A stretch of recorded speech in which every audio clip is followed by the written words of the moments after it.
All right. All right. Get Better Everyday podcast with Matt Gouge. I've got Julian Harris of Julian Harris Services here with me today. I'm excited, man, to talk all things leadership and whatever else we dive into. How you doing today? I am doing really well, thanks. Thanks for having me on the podcast. Awesome. Yeah. Before we jump in, just tell people maybe the 30 to 60 second, sound clip of who you are and what type of work you're up to. Okay, is it okay if I go a little bit longer? Because 30 to 60 sound clips, I'm no good. I've got a little bit of a story to tell, if that's okay. Okay. Tell the whole story. This Yeah. is yeah, Okay. as long as you'd like. Yeah. Okay. So the story is this. I have a couple of words tattooed on my left arm.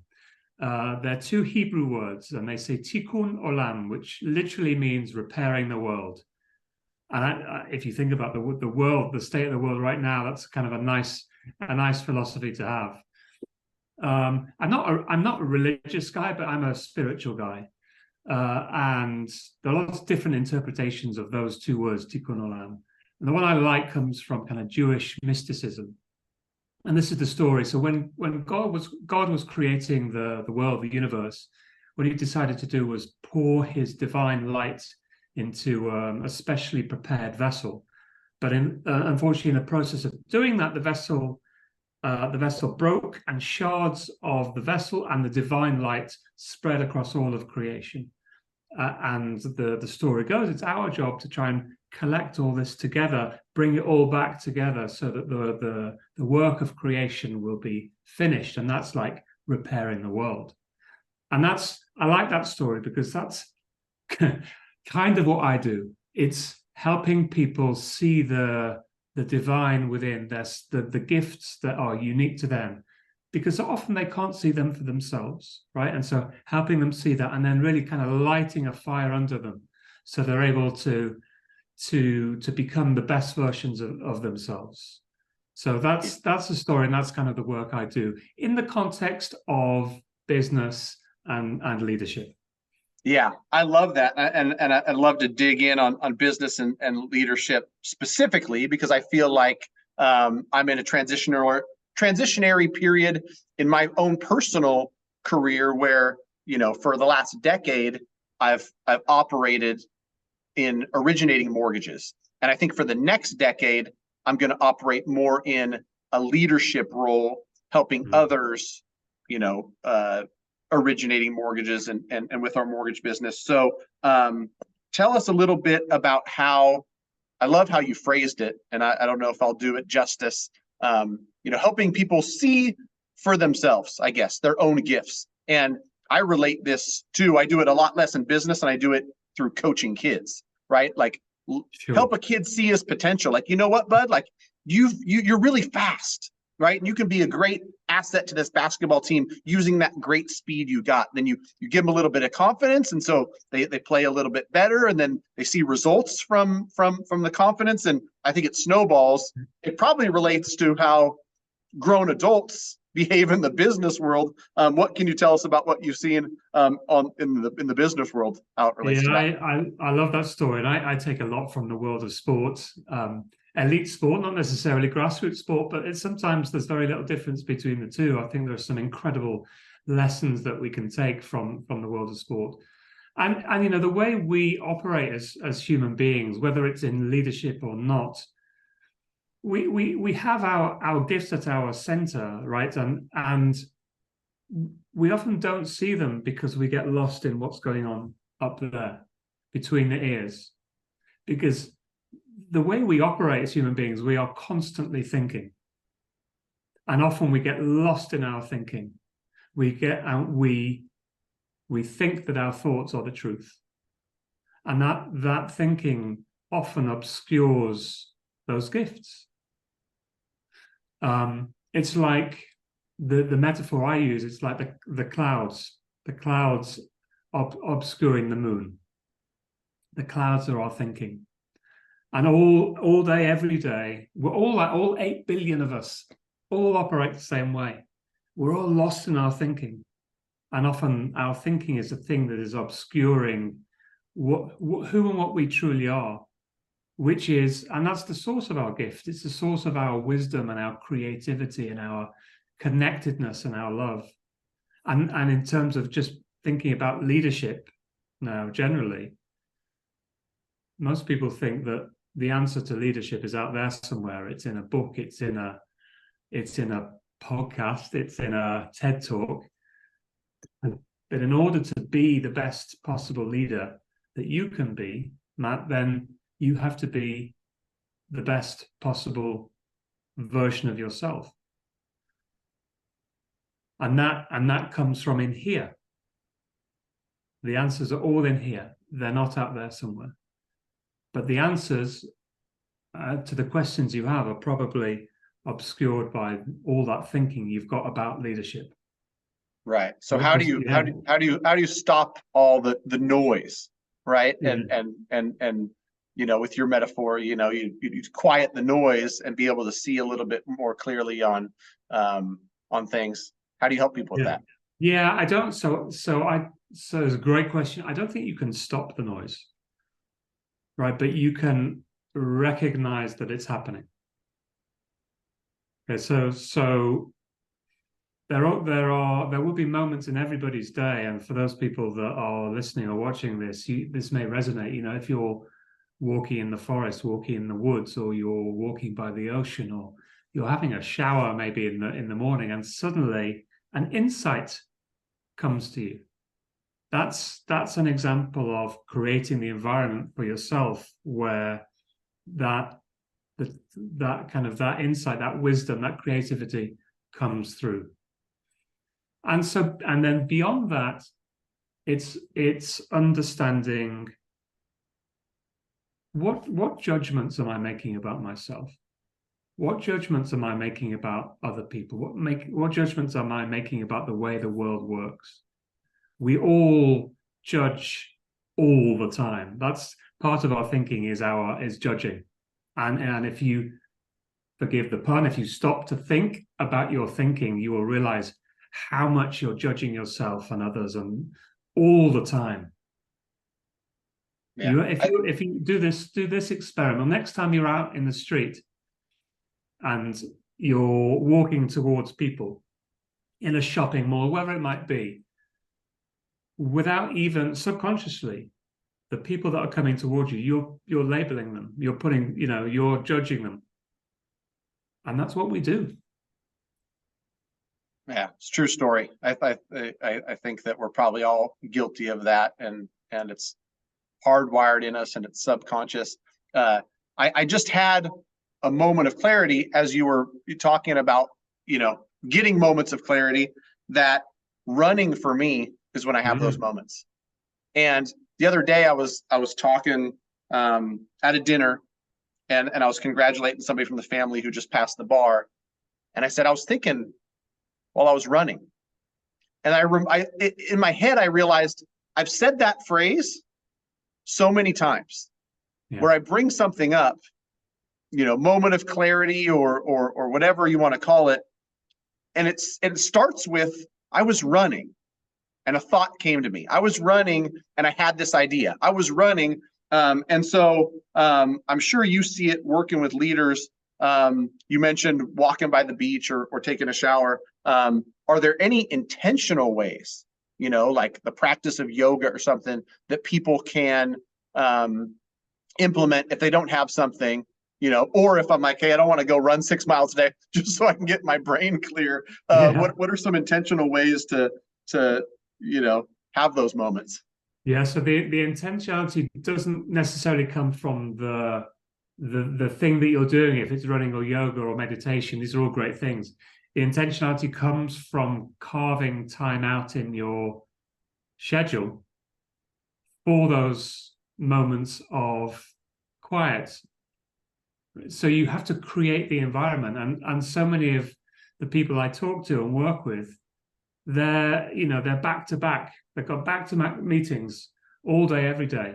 So my question to them is, how are you able to find if you design your day like that, you're not going to be able to access the wisdom and the insights that you need. So the intentionality is make time in your diary and protect that time. Because again, the stories I hear, well, yeah, I had an hour here, but somebody asked me for a meeting and I said yes because I didn't want to, right? I'm sure we all do that as well. You've got to be absolutely rigorous with your scheduling, because otherwise, those boundaries need to be sacrosanct, because otherwise people will eat into your time, or you will eat into your own time. Oh, I've got this to do, I've got that to do. Then you're not giving yourself the time you need to slow down. Yeah, and that makes all the sense in the world. I think about, there's a lot of things to relate, childhood and being a father of kids. I guess I'm in this world, but you think about recess and break time and how as adults, we don't give that to ourselves. The podcast I listened to recently, Diary of a CEO. It's a great show. I love it. He talked about these back-to-backs. And then when you said it, it resonated with me, where like, that's literally my day.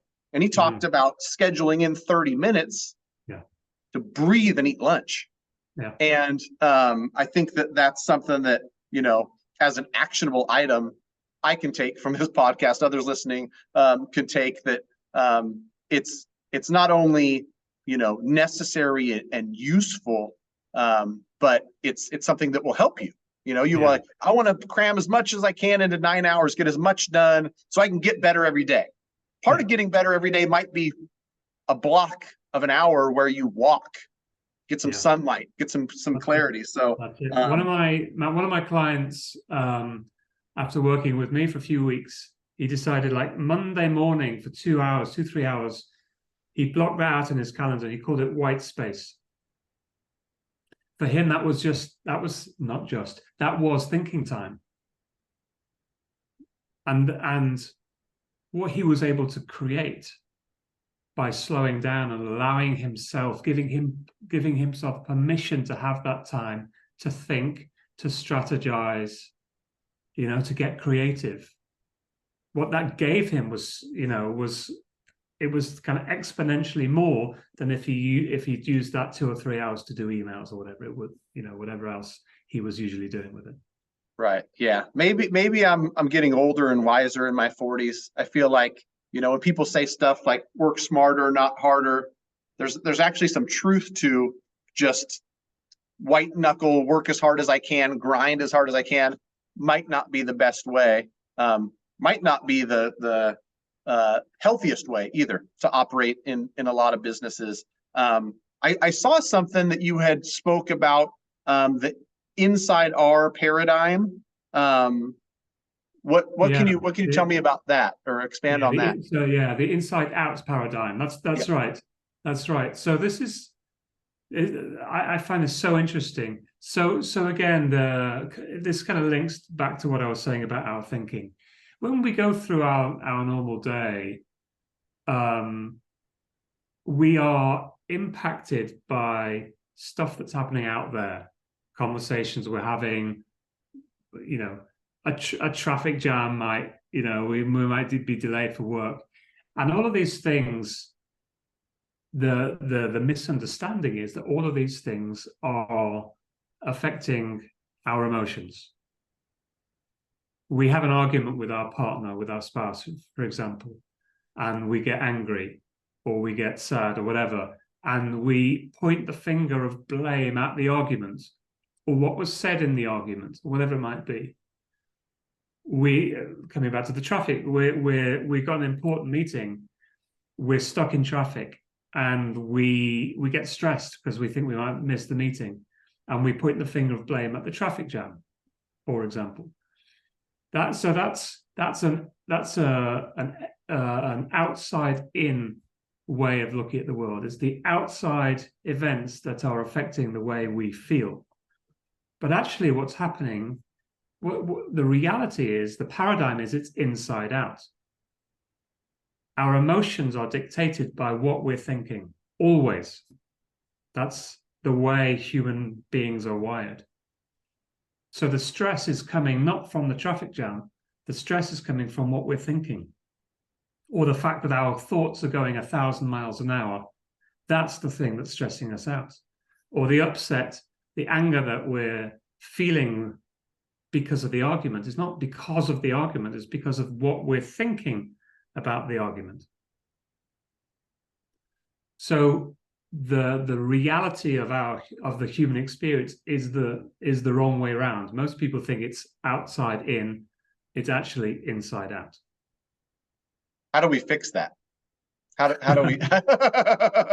Because yes, I acknowledge and agree that that's has a huge impact on our personal life, our business, and so how would you coach me to manage, not letting things that affect me emotionally affect my work, how I react and respond to my wife, to my kids? You want to do some coaching right now? Let's do it. Okay. So give me an example of something where that's been really real for you. I think when you talk about a disagreement with your spouse, I carry that, right? I carry that into my day, and it probably affects how my conversations with clients go, how my conversations with partners in my business go, and then vice versa too. If I have a bad day where I have disagreements or stress from work, that shows up at home, and without even knowing what happened in my day, my wife can probably tell, well, man, this isn't the best version of my husband that I've seen this week. And I think the fact that I'm thinking about it and trying to get better every day likely helps, but I would admit I've got work to do. And so let's use the argument, the example of the argument with your spouse, your wife. I don't want to take you back to the last time you had an argument, but what was the feeling that you were taking with you into the day after the argument? I think uneasy, unresolved, maybe a little bit of regret. Like, man, I wish I wouldn't have handled that this way. I wish I would have not let her down. I wish I would have. And so there's weight of, I let myself down because I let her down, and it made her feel this way, and now I'm feeling crappy about it, and I'm going to show up with a different energy. I know it. And I can feel the weight as you're talking. We're kind of going back into the past now, but I can feel the weight that you must be carrying in the day. And what's so interesting is when you were kind of talking me through that, there were so many thoughts, right? There were so many thoughts that you were articulating. And that weight felt to me like you were lost in all of that thinking. So instead of being present to whatever was going on, you might have had a meeting about mortgages, or you might have had a meeting about the show, but instead, or at the same time, you were carrying the weight of all of this thinking that was going round and round in your head. So I think you asked me how I would coach you around it. The first step is always awareness to what's actually going on for you in that moment.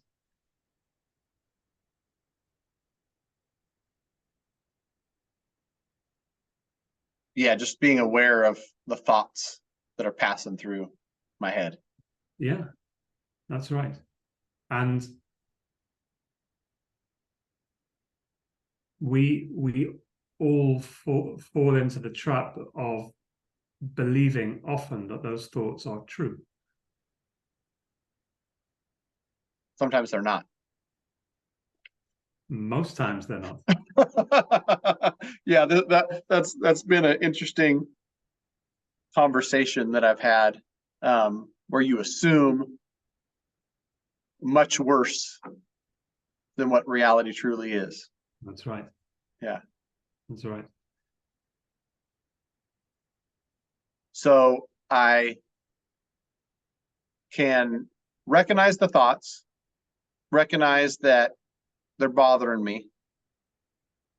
Maybe just that act alone quiets my brain enough to be able to operate, without it having a detrimental effect on my other human interactions of the day. Yeah. We only have a short amount of time on this call, Matt, to talk about this, to coach around this, but as a first step, that's a fantastic first step and a great insight for you to have. Yeah.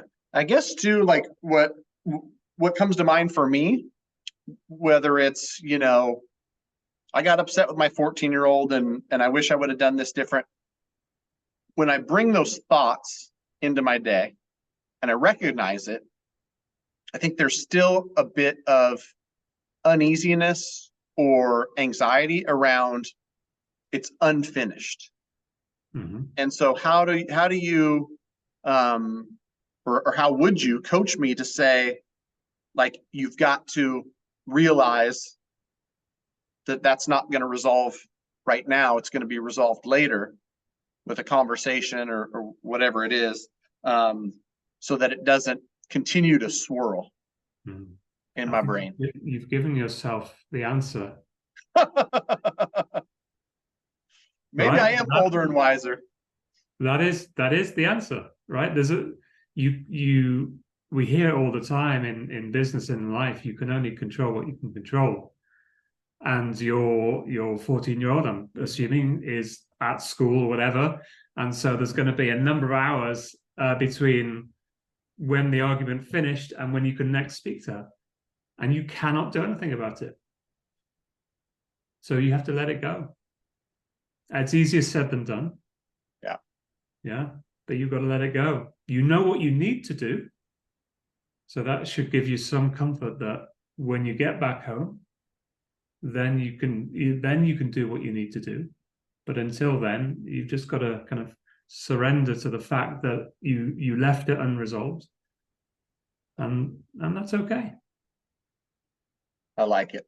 All right. To finish up, I know you've talked about the winning playbook, and I want to get as much leadership knowledge from you as possible. So maybe talk to us about like strategies that you've seen with team building and leadership and in business, because selfishly, I want to hear your insight on that stuff as somebody who's growing into more and more of a leadership position. Yeah, so coming back to the world of sports and high performance sports, this is something I take a lot from. And if you think about some of the greatest teams in sports history, they all had something in common, which is a foundation of two elements. One is that they had kind of collectively a purpose which was greater than all of them. And so a higher purpose to the team. But it's a purpose that they can all identify with in their own way. So that's number one. And the second element of that is that they, as individuals, had a really kind of deep and profound emotional connection with each other. Sounds so simple, doesn't it? That's a challenge to create. But I think in terms of leadership and thinking about high performance in leadership, it's about creating an environment which allows everybody, all the individuals, to feel comfortable, to feel that they belong. And once, as an individual, if you feel at home, if you feel comfortable in your environment, and if you have a goal that or a cause or a vision that you have that is bigger than you, that's going to make you want to perform at your best. Yeah, I like that. I agree with that too, because I think about, human beings and human nature. And a lot of times people will do more for those they love than they'll do for themselves. And I think about that in the family dynamic. I think about that in work, where the best examples I've seen are where you've got team members that really want to succeed and really want to work hard. And the drive doesn't necessarily come from anything that they're doing for themselves. That's right. I want to help my teammate win. I want to do this because, I care deeply about, the family that supported me, and I want to see, them get all the fruit of labor. So that's great advice. I wrote down purpose and connection, higher purpose and connection between each other. So that's great advice, Julian. I appreciate the conversation. I think that's a great place to end it. Any final thoughts or places that people can connect with you online? Final thoughts. I have so many. I'm not sure there's time for all of them. But in all seriousness, if people want to, I always say this: if anyone is interested in having a conversation, it's really simple. Just get in touch by email. I'm really accessible. There are no barriers, right? So I just want to help people. So my email is julian@juliankharris, just the letter K, juliankharris.co.uk. And let's have a conversation. Cool. We'll put that in the show notes, man. Thanks for joining me today. Get Better Every Day podcast. Have a great one. Thanks, Julian. Thank you.